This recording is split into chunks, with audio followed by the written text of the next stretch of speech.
Vous êtes témoin d'un événement? Prenez une vidéo ou une photo et contactez-nous au 0269 600 385 ou par mail tv@kwezi.fr. Avec votre téléphone portable ou celui d'un ami, n'hésitez pas à nous faire parvenir vos photos ou vos vidéos. Contactez-nous au 0269 600 385 ou par mail tv@kwezi.fr. Sur Kwezi, votre info nous intéresse. Kwezi TV.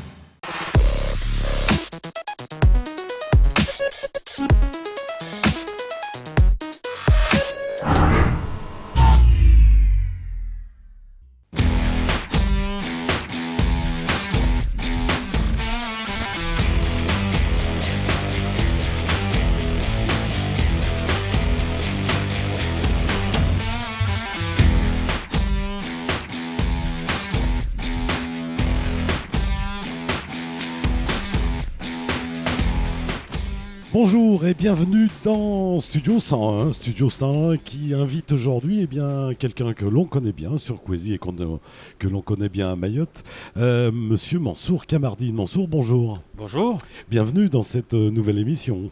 Merci de votre invitation. Et ouais, Mansour, si on devait titrer cette émission, comment on devrait l'appeler? Le fabuleux destin d'un enfant de Sada ou la politique jusqu'aux larmes? La politique jusqu'au bout. Jusqu'au bout. Voilà. Vous avez été toujours engagé Absolument. Je crois que nous avons besoin des gens engagés parce que les enjeux en vaut la chandelle. Surtout quand on connaît Mayotte, ce qu'elle était au début des années, à la fin des années 70, au début des années 80. Jeunes lycéens, les enjeux qui se profilaient avec cette question lancinante de l'appartenance de Mayotte à la République, de la départementalisation, puis plus tard de Mayotte RUP, et puis enfin les grandes infrastructures de l'aéroport, du port de Longoni. Voilà des sujets qui ne laissaient pas indifférent un jeune qui croyait en l'avenir de son île. Et ouais, Mansour Kamardine, vous êtes né un 23 mars 1959. Exact, à Sada. Ce qui veut dire que vous avez été conçu quasiment au même moment que la Constitution qui a permis de commencer à parler du département à Mayotte. La départementalisation, effectivement, a été évoquée pour la première fois par le congrès de Tsunzu en juin 1958, lorsque l'Assemblée territoriale a décidé de voter le transfert de la capitale de Dzaoudzi à Moroni. Et puis ensuite, officiellement par les élus de l'époque, les élus à l'Assemblée territoriale qui avaient reçu mandat donc, du Congrès des notables, le 11 décembre 1958, lorsque Abdourakib Houssen, feu Abdourakib Houssen, paix à son âme, en était le rapporteur devant cette chambre. Ce qu'il faut comprendre, c'est que la Constitution de 1958 venait d'être adoptée, et puis cette même Constitution avait laissé 3 mois au peuple d'outre-mer de choisir leur destin, soit à l'intérieur de la France, soit hors la France. Et les élus mahorais, profitant de cette disposition, ont déposé une résolution demandant la départementalisation, en fait on dit de Mayotte, mais le vrai texte, c'est la départementalisation du territoire des Comores. Et les débats ont eu lieu avec une suspension des séances, le dépôt d'une contre-motion derrière par les élus, notamment de la Grande Comore, demandant le maintien du statut actuel. Et le président de l'Assemblée, au lieu d'évoquer en premier lieu le statut, la résolution mahoraise, si je puis dire, a fait adopter la résolution des élus grands comoriens. Les débats montrent que déjà à cette époque-là, on nous mettait en garde contre la départementalisation parce que ce serait contraire à la religion musulmane, et ainsi de suite. Aujourd'hui, on voit bien que c'est totalement faux. Au contraire, nous avons fait le choix de la République, le choix de la départementalisation pour mieux pratiquer notre religion. C'est ce qui fait qu'aujourd'hui, la religion musulmane à Mayotte a plus de moyens que sur le reste du territoire des Comores. On nous accusait d'être des Français noirs. Souvent, je souris un peu quand le destin a montré que finalement, c'était les Mahorais qui avaient raison. Quand on voit certainement on l'évoquera, les drames qui se jouent tous les jours entre Mayotte et Anjouan, où les gens viennent chercher ici la vie meilleure, alors qu'à l'époque on nous disait que la marche normale, n'est-ce pas, de l'époque, notamment des indépendances africaines, c'était de choisir l'indépendance, qu'on nous accusait d'être décolonisés, ce dont nous sommes profondément fiers. Alors, fils de Fatima Mansour et de Daniel Kemardine, la famille, tout de suite, on se rend compte, c'est très important pour vous. Je crois que c'est d'abord à l'intérieur de la famille que tout se construit avant de sortir. Et c'est vrai que nous, dans la famille, déjà nous sommes une famille assez nombreuse puisque nous sommes 10. Ensuite, nous avons, en tout cas, je suis fier de l'éducation que j'ai reçue de mes parents. D'abord ma mère qui nous interdisait, alors qu'on était quand même une famille, je dirais, vraiment assez pauvre. Il y avait quasiment rien à manger à la maison. Bien sûr, il y a eu même des moments où vous avez eu faim. Des moments très difficiles, quand le cyclone y était, qu'il n'y avait rien à manger, donc il fallait aller quémander chez le voisin, et ma mère, par sa fierté, ne pouvait pas supporter de savoir qu'on a été mangé chez le voisin, n'est-ce pas? Et puis mon père, qui m'avait fixé des règles de conduite qui demeurent aujourd'hui actuelles, que j'essaie d'imprimer à mes enfants, qui me disaient, si tu veux réussir des études, il y a 3 choses à éviter. 1, ne pas fumer. 2, ne pas boire, ce que vous n'avez pas fait. Et 3, ne pas ne pas être trop près des femmes. Voilà. Je reconnais que ce troisième dicton, je n'ai pas réussi à trop le respecter. Ça a été pendant un temps, c'était le cas, puis après, j'ai compris que je ne pouvais pas vivre sans les femmes. La famille, on va le voir, très très important pour vous. Le grand-père, la grand-mère, une relation fusionnelle avec une grand-mère. Alors, ma grand-mère, je crois, il y avait effectivement cette complicité extraordinaire. Ma grand-mère a eu comme premier mari mon grand-père, en la personne de Mansour Amanassidi, qui est mon grand-père maternel. Et très rapidement, la relation s'est estompée. Par la suite, mon grand-père est décédé, laissant derrière lui une fille, ma maman, Fatima.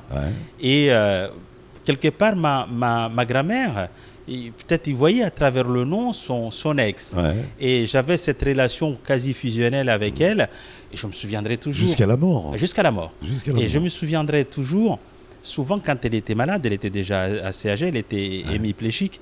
Et quand je partais, par exemple, après engagé dans la vie politique, j'étais amené à partir souvent à Paris.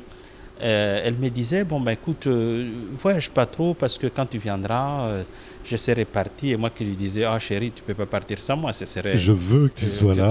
Tu m'attends, je viens. Et donc elle venait. Ou quand on m'alertait, mamie est gravement malade, et quand je venais, je la caressais, alors Zéna, parce qu'elle était prénommée Zéna. Zéna, comment ça va? Elle me disait, ça va. Et elle était quasiment guérie. Enfin, il y avait c'est vrai, cette complicité, cette relation fusionnelle qui ne s'expliquait pas. Et puis jusqu'au dernier jour, le dernier voyage que je devais faire avant sa mort. C'est la maladie qui vous a retenu. La maladie me retient. Et à ce moment-là, je ne sais pas qu'est-ce que je fais. Bon, je renonce au voyage. 2 jours après, elle était décédée. On l'a enterrée. 3 jours après, dans vos bras. Et 3 jours après, je reprends mes forces. Je retrouve la santé, mais le voyage n'était pas fait, bien évidemment. Donc oui, je crois que c'est à l'intérieur de la famille que tout se construit d'abord, avant de pouvoir se projeter vers l'extérieur. On a un grand-père aussi, Dani Salim, me semble-t-il. Oui, mais que je n'ai pas connu. Je n'ai pas eu cette chance de ne pas connaître mes 2 grands-pères et ma grand-mère maternelle non plus. En revanche, je sais pas mal de choses d'eux. Mon grand-père paternel, lui, c'était un grand fundi coranique. Il avait enseigné beaucoup d'élèves et il avait cette croyance en Dieu, là aussi quasi fusionnelle. L'anecdote dit qu'un jour, il avait un zébu malade et on lui proposait de le tuer avant la fin pour pouvoir le manger, de l'abattre, pour pouvoir la manger, manger la viande. Et il a dit non, et il disait donc... prions. Son fils, il faut prier. Ils ont prié jusqu'au bout. Bien évidemment, le zébu est mort et puis ils n'ont pas pu manger la viande. Et c'est entre autres ce qui a fait que vous avez compris qu'il fallait laisser la religion à sa place. Non, je crois que l'observance des choses, Des choses. de la société dans son fonctionnement normal, régulier, et puis de voir autour de moi comment les choses se passent. Je crois que c'est une erreur, on le voit un peu partout, que de vouloir mélanger la sphère publique et la sphère religieuse. Parce que c'est quoi la sphère religieuse? La sphère religieuse, c'est une relation qu'on a directement entre l'individu, les citoyens et Dieu. Vouloir imposer cette relation collectivement, je crois que c'est une erreur. On peut la conseiller. Et quand on regarde finalement le fonctionnement de Mayotte depuis toujours, il faut revenir aux sources. Nous sommes en 1841. Il n'y a qu'un droit ici qui est le droit musulman. Il n'y a qu'une religion, c'est la religion musulmane, et avec les cadis, avec tout ça. Et la France arrive, elle crée l'école. Elle a une erreur monumentale, je crois, d'appréciation et commise par la France, puisque l'école, c'est l'école des sœurs Adzaoudzi. Et à ce moment-là, la population autochtone prend peur en disant si on envoie nos enfants là-bas, eh bien, ils seront tous des kafirs, c'est-à-dire des non-musulmans, des catholiques et autres. Et du coup, on fuit l'école. Les Mahorais ne vont pas aller à l'école pendant très longtemps. C'est ce qui explique du reste que, alors que Mayotte était française 50 ans avant les autres îles des Comores, à partir des années 40, on a vu c'était des instituteurs, des enseignants venant des autres îles qui sont venus enseigner ici parce que pendant très longtemps, les Mahorais ont fui l'école. J'ai cette anecdote d'un ancien instituteur de Mayotte originaire d'Anjouan qui m'expliquait au début des années 90 que c'est lui qui a ouvert l'école de Mzamboro en 1949 et il était obligé de se rendre dans les champs avec les gardes des Comores pour dire aux parents, vous m'amenez demain votre fils à l'école, sinon je vous fais mettre en prison. C'est comme ça comment il a pu reconstituer ses effectifs à l'école. Les gens avaient peur. Toujours est-il que s'agissant de la laïcité, à partir de 1850, on a vu l'école a continué à fonctionner parce que la laïcité c'est quoi? C'est la séparation entre la pratique religieuse, l'éducation religieuse confiée aux parents et l'éducation classique de savoir l'instruction à l'école de la République.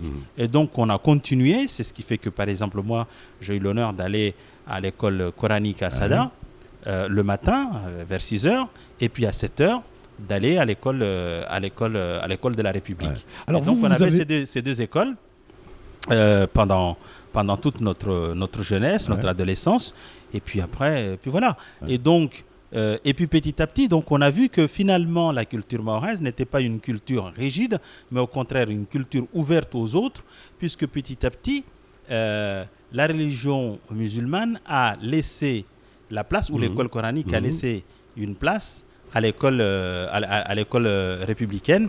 C'est ce qui explique que par exemple en 91, s'était posé ici la question de savoir si les Mahorais accepteraient que leurs enfants aillent très jeunes, les bambins là, de 3-4 ans, aillent à l'école maternelle. Ça s'est fait sans heurts. Aujourd'hui, tout le monde est content que nos enfants vont à l'école. On voit bien la difficulté maintenant, c'est que les pouvoirs publics n'arrivent plus à suivre pour créer les écoles au profit des enfants, alors qu'à l'époque, on priait les parents de les amener à l'école. Alors vous, à l'époque, vous allez déjà beaucoup plus vite que la musique, puisque vous allez à l'école avant même l'âge minimum. Oui, parce que... Belle anecdote qui m'a beaucoup fait rire. Parce que tout simplement, j'avais une sœur aînée qui, elle était en âge d'aller à l'école et elle est allée à l'école. On parlait le matin à l'école coranique. Ensuite, vers les 6h30, elle devait quitter l'école coranique. Elle allait manger, à l'époque, on mangeait le reste de la veille.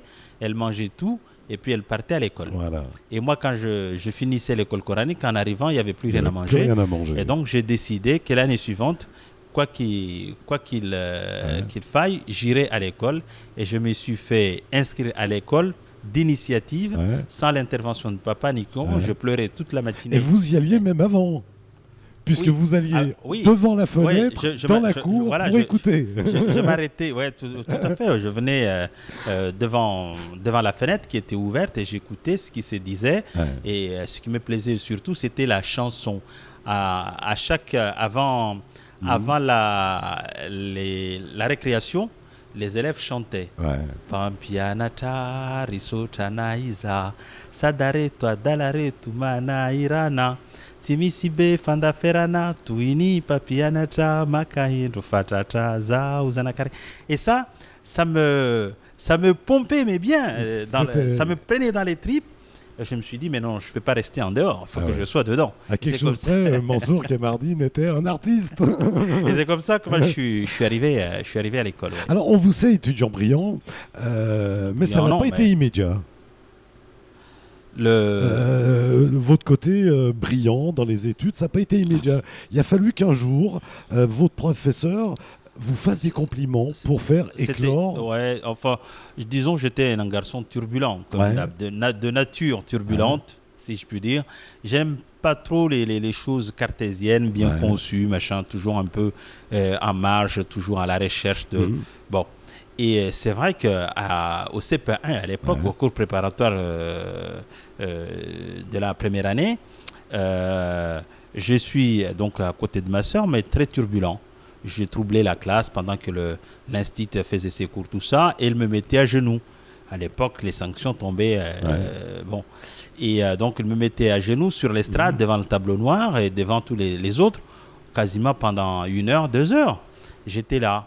Et puis, à l'époque, on utilisait la plume et le buvard, ce que je n'ai jamais réussi à utiliser parce que j'écris comme un cochon. Et un beau jour, il interroge la classe comme ça. Et moi, je suis assis sur mon banc et il pose une question et personne ne répond. Et je lève la main, je ne sais pas par quel miracle, et je réponds juste. Et là, il dit, ah ben bravo, machin. Effectivement, ça a eu ce déclic. Et du coup, là, on était, je crois, au mois d'avril par là. Et du coup, le reste de l'année, je suis parmi les meilleurs. Je suis admis en CP2, premier de la classe. Enfin, puis c'était parti comme ça. Premier de Mayotte, etc. Après, à l'entrée en 6e. Et on connaît après donc votre réussite dans les études et pas que. L'importance des hommes, parce que très vite on voit chez vous l'importance de certains personnages qui vont vous accompagner quasiment toute votre vie. Pour certains. Oui, bien sûr, parce que de toute façon, je crois que on parle de société. Dans la société, on n'est pas seul. Si on est seul, on n'est plus en société, on est chez soi. Même chez soi, on est avec son épouse, les enfants, donc je crois que c'est cette relation sociale qui finalement permet aux uns aux autres de se construire. Donc c'est vrai que c'est important d'avoir oui, bien sûr. Très vite, envie de prendre les combats à bras-le-corps, Mansour. Et tout de suite déjà, les premiers ennemis qui eux aussi resteront des années. Parce que l'injustice, c'est quelque chose qui me heurte au plus profond. Je prends un exemple. Je suis délégué du collège. Délégué du collège et moi j'ai ma moyenne, pas de difficulté, mais on a un certain nombre d'élèves, un bon quota d'élèves qui sont en dessous de 10. Et donc beaucoup de déchets, quelque part beaucoup de déchets. Et le principal décide de fixer la moyenne de passage à 10, ce qui était classique. Et moi, je me souscris en faux en disant non, nous ne sommes pas d'accord. Donc il y a un débat assez vif à l'époque. Dans ce débat, c'était un conseil d'établissement. Il y avait bien sûr le principal du collège, mais en fait qui était le directeur de l'enseignement. Aujourd'hui, on dirait le vice-recteur, puisque c'était le plus haut personnage de l'éducation. Parce qu'à l'époque, on avait remercié à travers les grèves, on avait remercié le principal en la personne de M. Robert Clabé. Et donc, il y avait ce conseil d'établissement présidé par on va dire pour faire court aujourd'hui, le vice-recteur. Et donc, moi, je propose le passage à 8. Vous voyez, on est descendu très loin là.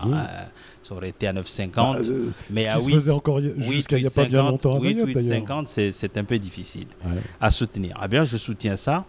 Et puis, à un moment, le vice-recteur dit de toute façon, c'est ma décision. Elle ne peut pas faire l'objet d'un vote. J'ai dit, écoutez, je ne suis pas du tout d'accord. Vous êtes en train de vous trahir vous-même. Pourquoi l'avoir inscrit à l'ordre du jour? Vous l'avez inscrit à l'ordre du jour. Tout à fait. Il fait l'objet d'un débat, d'un vote.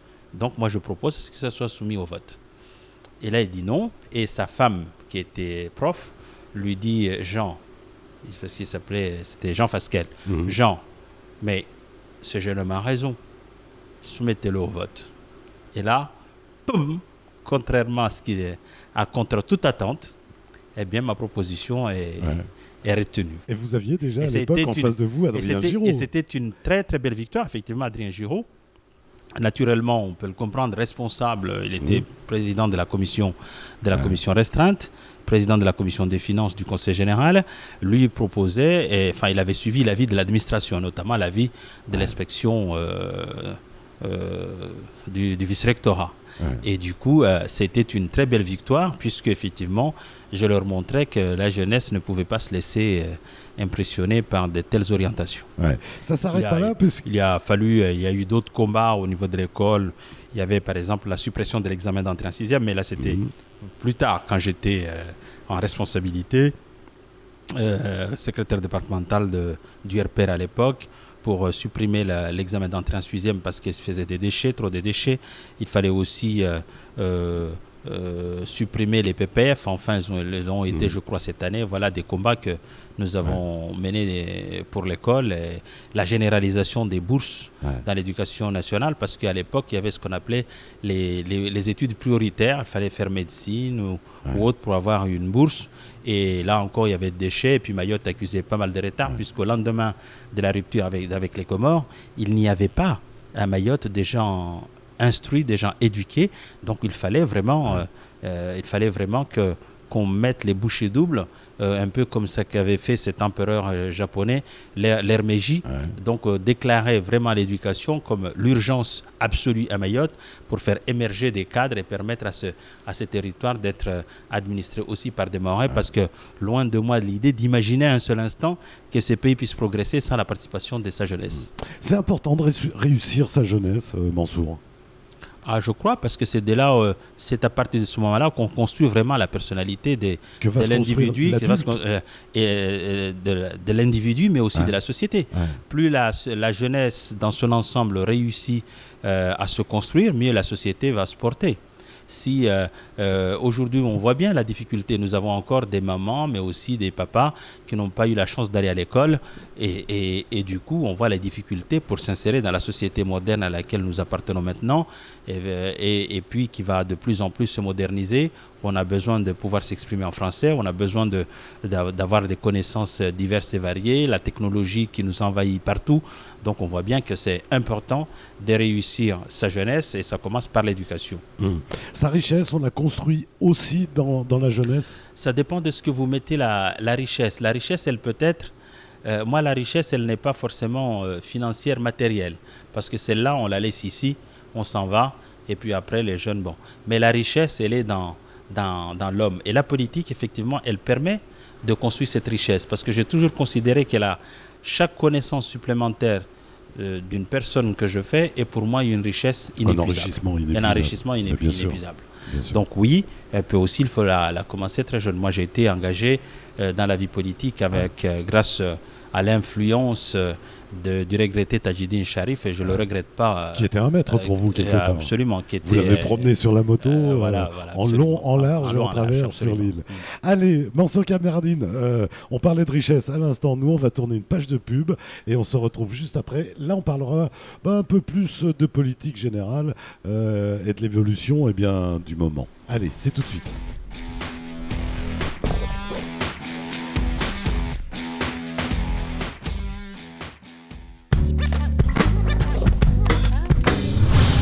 Kwezi TV. Aujourd'hui, faire de la pub sur Kwezi TV, c'est possible. Et pour tout le monde. Des formules adaptées à tous vos besoins à partir de 300 € la semaine. Non, vous ne rêvez pas. 300 € la semaine pour faire de la pub à la télé. Artisans, petits commerces, doukas, restaurants, bars. Vite, téléphonez à Mika au 0639 03 11 60. 03 11 60. Avec Kwezi TV, vous faites votre pub aujourd'hui et vous payez dans un mois. Pas mal, non? Alors, merci qui? Merci Kwezi. Kwezi TV, votre télé locale.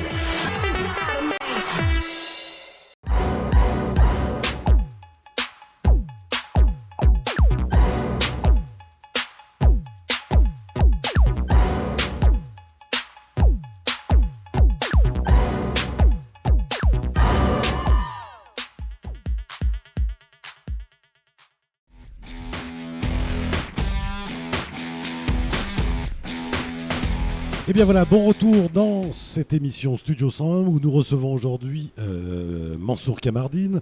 Mansour Kamardine, passons un petit peu à la politique un peu plus générale. Qu'est-ce que vous voudriez que l'on retienne de vous?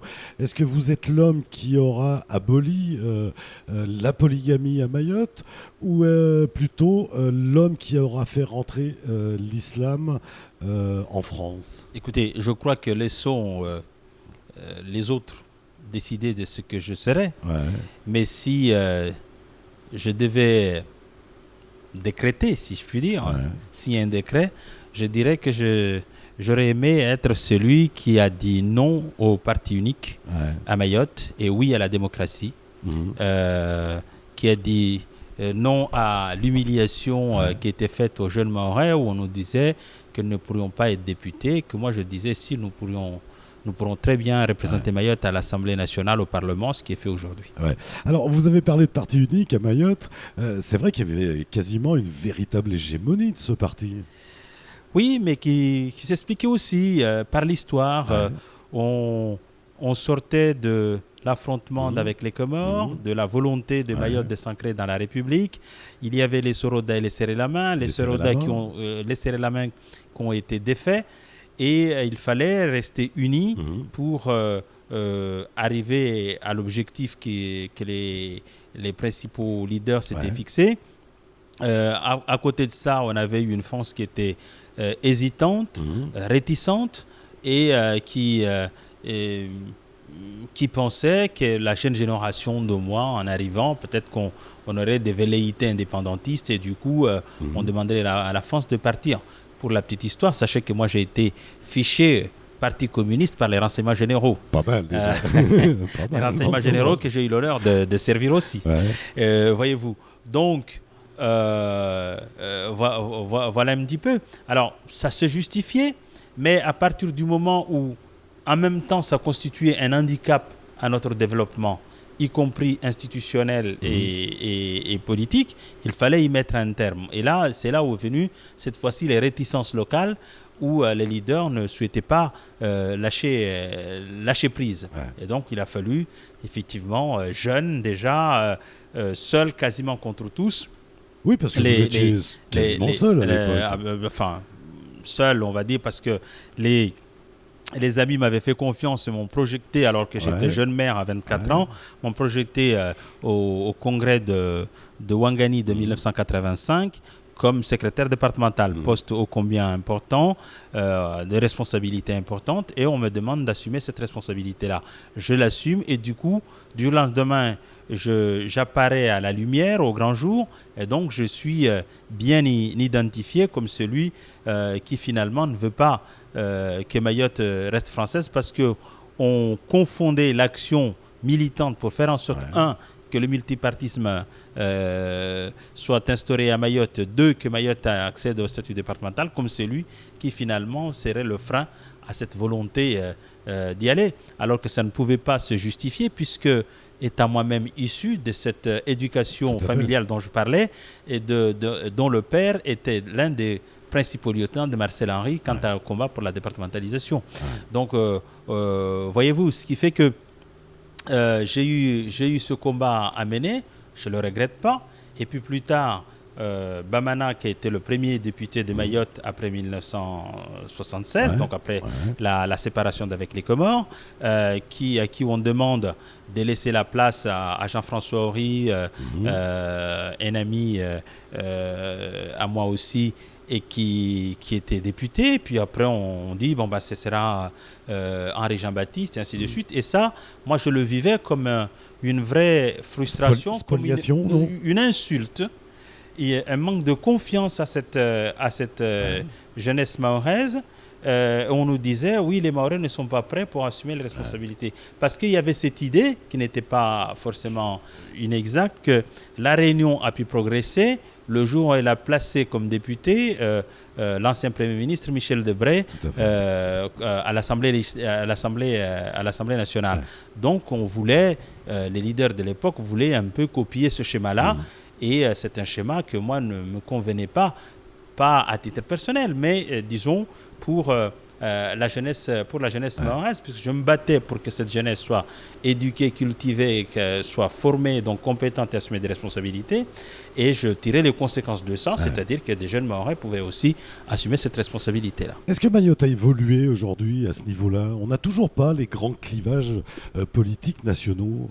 Non, mais parce que le combat... On veut toujours pas? Non, si, ça vient. Le combat pour Mayotte française avait focalisé toutes les attentions et toutes les réflexions convergeaient vers cet objectif-là. Maintenant que Mayotte est devenu département, je crois que les esprits prennent un peu de liberté et petit à petit, on voit se façonner sous nos yeux les clivages traditionnels qu'on rencontre en métropole, et plus on va aller dans le temps, plus le débat démocratique va s'écliver entre droite et gauche. Donc c'est ce qui est une excellente chose. Je ne sais pas si on est obligé, mais je pense que les populations ont besoin effectivement de cette clarification-là. De lisibilité. À mon avis, c'est une insulte à la démocratie que de dire je suis sans étiquette. Et une fois élu, on dit moi je suis de droite ou je suis de gauche. Je crois que l'électeur a besoin de savoir très clairement, et on n'a pas à avoir honte de ses idées. Moi, depuis 20-30 ans de combat politique, je n'ai jamais eu honte de dire que j'appartenais à l'UMP. Alors, même si l'UMP vous enlevait cette étiquette-là. Non, l'UMP ne m'a jamais enlevé l'étiquette. L'UMP m'avait exclu temporairement, tout en me demandant d'aller contre Jean-Baptiste, m'avait exclu sans jamais m'adresser la lettre d'exclusion. En fait, c'était un jeu. Mais rester fidèle. Et je crois que ça aussi, ça manque beaucoup ici. La conviction, la fidélité, ce sont des éléments moteurs de la démocratie, et ça manque. Et ça, effectivement, je suis peiné, parce que ceux qui ont fait Mayotte française, ils avaient de la conviction, ils avaient de la fidélité, ils avaient de l'amour dans quant à leur pays. Et ça manque aujourd'hui. On voit bien, on arrive, on se dit on est, de l'UMP, pour des intérêts que je ne qualifierais pas, on part à droite, on part à gauche, on revient au centre, et du coup ça crée un peu le tournis pour l'opinion publique. Mais on le voit tous les jours. Mais tous les jours, ça c'est regrettable. Mais en même temps, si cela se fait, c'est qu'il y a une cause. Il y a une cause. Et donc l'important pour moi, ce n'est pas tant de dénoncer ces comportements-là, c'est plutôt de s'attaquer à la source du mal, c'est-à-dire pourquoi on est arrivé là. Il faut constater que c'est quand même à partir de 2001 qu'il n'y a pas véritablement de majorité. Effectivement. À partir de ce moment-là, au lendemain de la consultation du 2 juillet 2000, il n'y a plus eu de véritable majorité clairement identifiée au Conseil général. Donc on prend un certain nombre d'élus issus des formations diverses et ils se regroupent. Ça a été le cas en 2002, au dernier mandat de Younous Abamana, où on était avec lui. Et puis ça s'est amplifié en 2004, où on a été chercher un élu qui était sans étiquette, qui était élu pour la première fois, et à qui on demandait d'être le président, présider un groupe de partis politiques, alors que lui, il était tout seul. On a très rapidement vu les limites de l'exercice, parce qu'il a été en difficulté. Et puis, ça s'est poursuivi en 2008. On a vu également les difficultés. Et ça continue encore aujourd'hui. On voit les difficultés. Donc, cette situation-là, il faut y mettre un terme, parce qu'elle ne permet pas, de concevoir des grands projets importants pour Mayotte, viables, qui parlent aux populations, mais plutôt à chaque fois des concours de circonstances. On retire le téléphone aux élus fraîchement élus, on les séquestre dans une pièce, le lendemain on arrive et on sort d'un chapeau un président. Souvent on se demande d'où est-ce qu'il sort celui-là, on ne sait pas. Et donc je crois que là aussi c'est une véritable insulte à la démocratie. Il faut arriver à des schémas, on en parlait tout à l'heure, à des schémas qui conviennent. Et ces schémas-là, moi je pense qu'on peut très bien imaginer de changer le mode de scrutin. Nous avons un mode de scrutin cantonal qui est un mode de scrutin uninominal à 2 tours. Je crois qu'ici, il a atteint ses limites parce qu'on a des partis politiques éclatés et ça continue Tout à fait. à favoriser l'éclatement des partis politiques. Et ça, ce n'est pas une bonne chose pour cette démocratie, pour le développement de ce territoire aux enjeux ô combien importants. Il faut, en revanche, probablement imaginer un mode de scrutin, puisque nous avons une compétence à la fois départementale et régionale, peut-être un mode de scrutin régional, c'est-à-dire de scrutin de liste, comme on le fait finalement dans les municipalités, pour permettre de doter à telle ou telle formation politique une véritable majorité, qu'elle prenne ses responsabilités devant l'opinion et devant le département, à charge, à l'échéance, de rendre compte et à l'opinion de décider si elle renouvelle à ce parti politique sa confiance ou elle fait le choix de notre parti politique. C'est finalement ce qui existe au plan national, entre la droite et la gauche. C'est ce qui se passe dans au système régional. Mansour Kamardine, c'est aussi ce qui permet de travailler, cette clarté politique. Ah, je crois que c'est important. Parce que quand on regarde votre députation, on se dit, s'il y avait eu autant de travail avant et s'il y en avait eu autant après, parce que la liste de vos réalisations est très longue, on se dit, ça aurait été bien pour Mayotte quand même. Ah ben, il faut, à côté de ça, qui était l'élément de base, qui est les fondations d'une véritable démocratie fonctionnelle et qui permettent d'appréhender les sujets, il faut aussi de l'engagement, de la conviction dans ce qu'on fait, de la croyance dans ce qu'on fait. Moi, j'ai toujours cru à la départementalisation, j'ai été élevé dans ça, j'ai grandi dans ça, j'y ai toujours cru, et donc j'ai essayé de donner le meilleur de moi-même pour y arriver. Je vais vous faire un aveu. Mon épouse me disait tout ça, elle ne parle pas beaucoup, mais qui est une femme politicienne. Elle est présente en tout cas. Elle me disait souvent, tu ne prends pas de répit, tu es tout le temps au four et au moulin, tu fais trop de choses à la fois, plusieurs réformes, finalement tu vas t'épuiser, les gens n'auront rien compris de ce que tu voudras faire et tu risques de ne pas être réélu. Alors qu'à l'inverse, quand tu regardes ceux qui te sont précédés, ils engageaient une procédure, une réforme par mandature, et comme ça, tout le temps, ils étaient là. Et moi, je lui dis, je ne m'attarde pas à un éventuel renouvellement de mon mandat. Ce qui m'intéresse, c'est de rendre les choses irréversibles, de faire en sorte que Mayotte devienne un département. Et je dois effectivement... avouer je dois à la vérité dire que ça a été une très grande fierté lorsque m'a été devenu département parce que il y a eu un travail de fond qui a été fait. Notre aveu, la lettre de Sarko au Mahorais de 2007, 13 mars 2007. J'ai pris toute ma place avec un ami, Olivier Biancarelli, qui était au cabinet de Nicolas Sarkozy à l'intérieur. Nous avons rédigé cette lettre, réalisé cette lettre, regardez ce qui a été fait aujourd'hui. Il n'y a pas un seul évolution. Un seul écart, même pas de la, comme on dit, la feuille de cigarette, entre ce qui a été promis et ce qui a été fait. C'est une excellente chose. La dernière lettre de Sarko au Mahorais, j'y ai pris également toute ma part et ça aurait été un bel challenge pour y arriver. Mansour Kamardine, autant de sympathie avec Nicolas Sarkozy qu'avec Jacques Chirac. On n'a pas eu l'impression, nous... Si, mais disons, les personnalités ne sont pas les mêmes. Donc, on compare ce qui est comparable. Chaque personne est en lui-même une personnalité propre. Et donc, Jacques Chirac a une personnalité qui est la sienne, et puis Nicolas Sarkozy a la personnalité qui est la sienne. Mais ce que je dirais, c'est que j'ai eu, effectivement, Jacques Chirac, je dirais...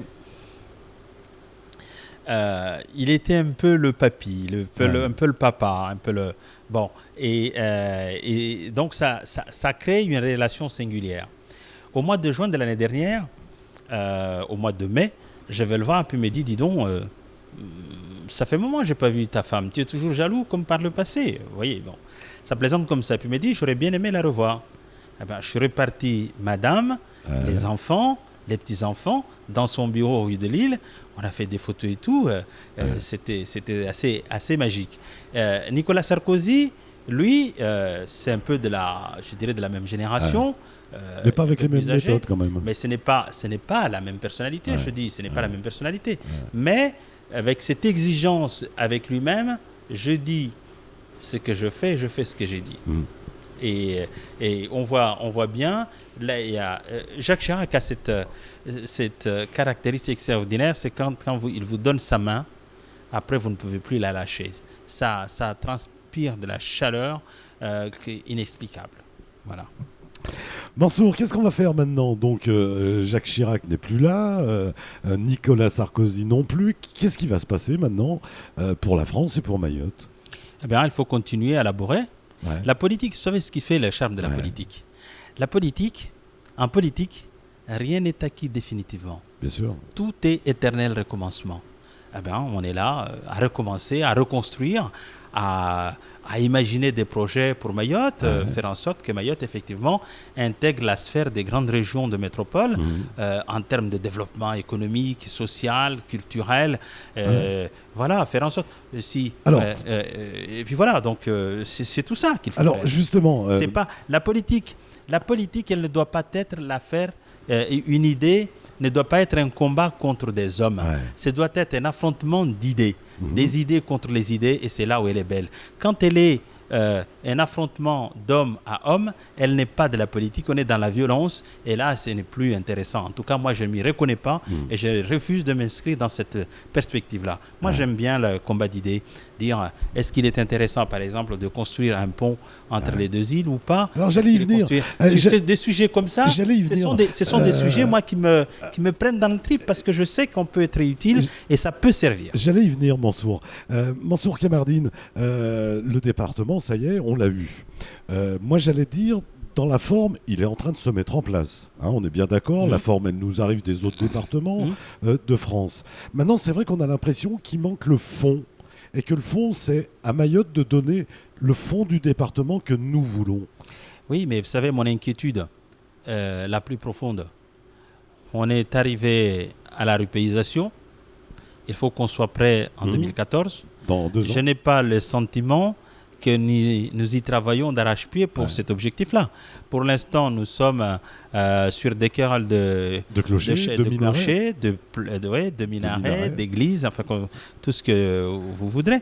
Et ça, c'est drôlement inquiétant. C'est pour cela que je disais que c'est triste ce qui se passe actuellement sur Mayotte. Mais alors, qu'est-ce qu'il nous faut à Mayotte pour y arriver, pour réussir? Non, mais c'est ce que je disais. Il nous faut modifier le mode de scrutin, doter des majorités visibles, clairement identifiées au Conseil général, pour qu'il y ait de la responsabilité. Vous savez, la responsabilité, dans la situation de la responsabilité, est vieille comme les clochers dans les vallées ou les mosquées dans les rues de Mamoudzou de Sada. Oui, mais... Donc, à chaque fois, quand il y a une situation, on se pose la question qui est responsable. Donc, on a besoin des responsables et des responsabilités clairement identifiées à chaque scrutin, de telle manière que l'électeur puisse se dire pourquoi ça n'a pas marché, pourquoi l'école ne marche pas, pourquoi la sécurité sociale ne marche pas, pourquoi tel sujet ne marche pas, pourquoi les routes ont des problèmes, ainsi de suite, pour qu'on puisse dire ça c'est de la responsabilité du Conseil général, ça c'est de la responsabilité du maire, ça c'est de la responsabilité de l'État. Et à ce moment-là, l'électeur décide en âme et conscience en disant je vous ai fait confiance il y a 3 ans, il y a 6 ans, pour que vous me régliez tel ou tel problème. Vous n'avez pas assumé cette responsabilité, je ne vous renouvelle plus ma confiance, je la donne à un tel autre. Et c'est comme ça comment les choses pourront avancer, et c'est comme ça. Et puis à côté de ça, bien évidemment, il y a la volonté, Est-ce qu'il n'y a pas un peu aussi la compétence, Mansour, quand même? Certainement. Est-ce qu'on a aujourd'hui, Mansour, est-ce qu'on a aujourd'hui des hommes capables d'aller expliquer la laïcité à la France? Mansour, comme vous l'avez fait vous-même. Je vais vous expliquer. Moi, je pars de postulat qu'il n'y a pas de tabou. Donc, quand il y a des problèmes de responsabilité, de compétence, je n'ai pas de gêne à le dire. Je crois qu'il y a cette responsabilité. J'ai eu l'occasion d'en parler avec mon ami Sédomain plus d'une fois. Je lui ai toujours dit que nous avons raté la marche en 2014, une des marches de la décentralisation en 2004, lorsque nous avons reçu de l'État la décentralisation, qui s'est fait du fait à Mayotte à l'envers, puisque la décentralisation, c'est un transfert de compétences de l'État vers les collectivités infra-étatiques. À Mayotte, c'était une reprise des responsabilités par l'État, puisque le Conseil général faisait tout.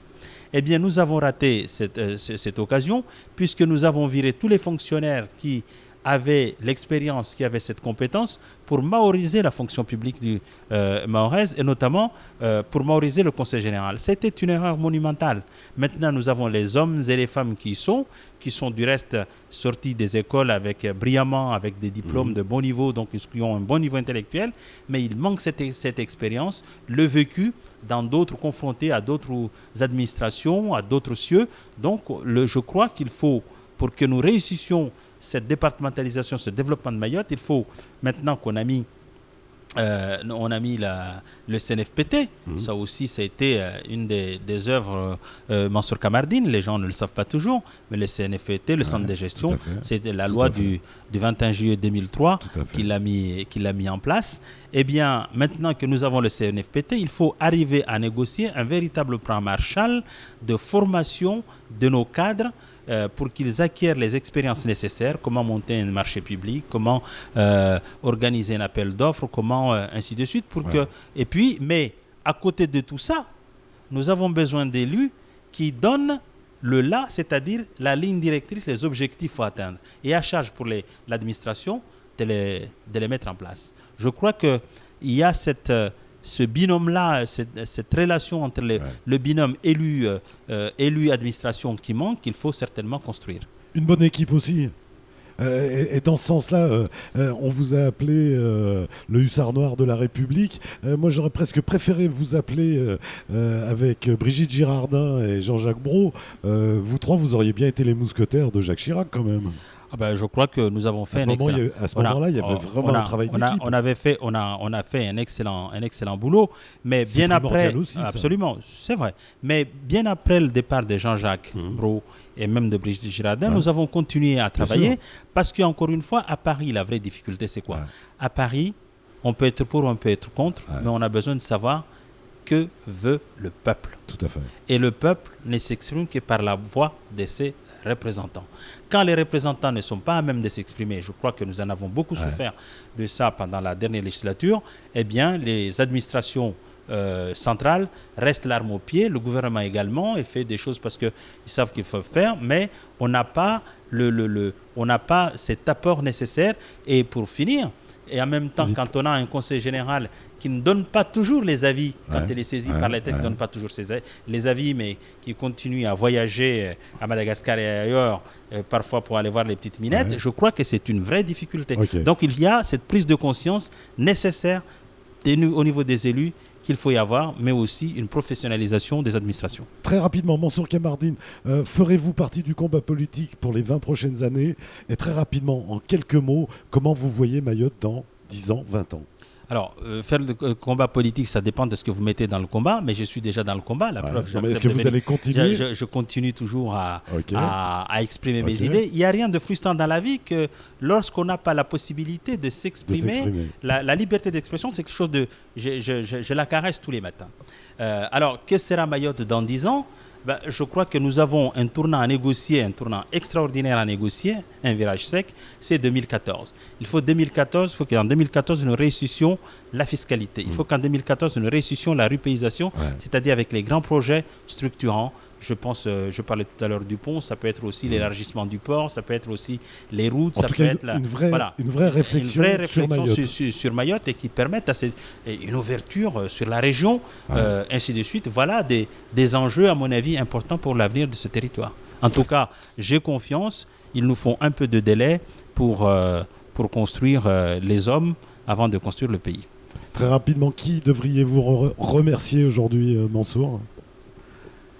Ma maman. Maman. On n'en a qu'une. Ouais. Et c'est ce qui nous emmène. Absolument. C'est ce qui nous pousse. Voilà. Et je crois que elle souffre quand je suis attaqué, elle est heureuse quand je le suis. Et donc, on est maman toute sa vie. Alors que souvent, je me dis, mais je n'ai plus l'âge de l'enfant. Pour elle, c'est hier qu'elle m'avait mis au monde. Ouais. Donc, on dédie cette émission à Fatima ? À Fatima Mansour. Alors, c'est qui était vainqueur ? Vous ou elle ? C'est pas le vainqueur, Mansour ? Non, oui, Mansour, c'est le... Ou le valeureux oui, un peu dans ces choses-là, oui. c'est moi. Parce qu'elle s'appelle Fatima Mansour. Et voilà. Merci Mansour Kamardine d'avoir participé à ce Le premier... victorieux. Voilà, le victorieux. Voilà. Mansour le victorieux. Ça restera très certainement. Merci Mansour d'avoir participé à ce Studio 101, toujours avec le sourire et avec toujours autant de disponibilité. Merci Mansour. Allez, on se retrouve bien entendu dans tout juste une semaine pour un autre Studio 101 avec un autre invité et puis une autre histoire mahoraise.